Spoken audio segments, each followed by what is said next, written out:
Hello mga person, heto na nga pala ang last part ng ating Christmas shopping ay Este Window Shopping. Dito naman tayo sa may New Star. Dito lang din yan sa may Crossing Calamba. Pagkapasok nga namin dito sa may New Star ay naghanap agad kami ng mga sapatos. Dahil nga ang hinahanap namin ay ang sapatos ng Daddy Gerson nyo. Wala nga masyadong sapatos dito, kadalasan nga ang mga sapatos dito ay mga pang kids. Kaya naman naghanap-hanap at nag-ikot-ikot na lang kami ng mga murang pangregalo. Pero hanap-hanap pa lang at tingin-tingin na wala pa tayong pambili. Grabe, ang dami talagang mura dito sa New Star. Talaga namang sulit din ang pamimili mo dito at mas malaki rin talaga ang matitipid mo.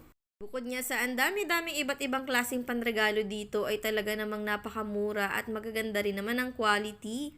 Heto na nga yung mga pinuntahan naming mga sapatusan at eto nga lang ang mga available nilang shoes. Nagagandahan at nagkukyutan nga itong mga sapatos na pang baby. Nakaka-excite siguro bumili ng mga gamit ng baby. Diyos ko, ang tagal na rin talaga kasi naming hindi nagka-baby, ngayon na lamang. Excited na talaga kaming makasama siya. Napansin ko nga rin, meron din pala dito mga Uratex pillow na buy one take one at napakarami nga din. May iba't ibang klase nga rin mga kumot at mga laruan at talaga namang mananawa ka na at hindi mo na alam anong pipiliin mo dito.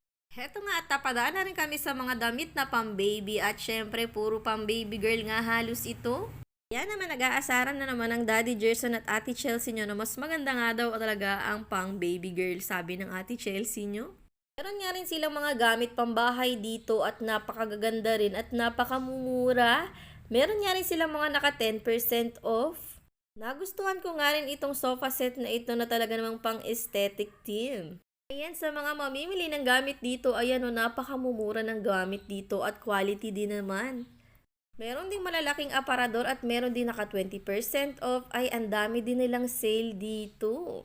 Sa pagkakaalam at pagkakatanda ko nga ay mga sanyang ang tatak ng mga furnitures dito. Kaya naman afford din talaga at napakaganda ng quality.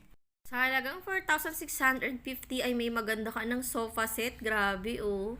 Kaya maya lang ay nagyakagan na nga kaming bumaba para magtingin-tingin naman kami doon sa baba.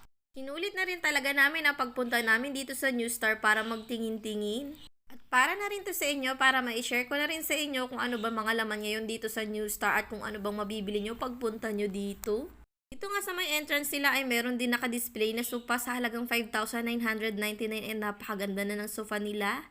Meron nga rin dito mga Santa hat, may mga kalendaryo na para sa New Year. Pagtingin-tingin na rin ako dito sa may Christmas balls dahil wala pang ang Christmas balls ang gagawin kong DIY Christmas tree. Yes, totoo ng DIY Christmas tree yon, hindi nalabahan ha. Kaya naman abangan nyo na lang ang aking vlog doon sa paggawa ko ng DIY Christmas tree. Hanggang dito na lamang ang ating Christmas shopping Este Window shopping for today's video. Salamat sa nanood at nagtapos ng video mula part 1 hanggang dito sa last part. Babu!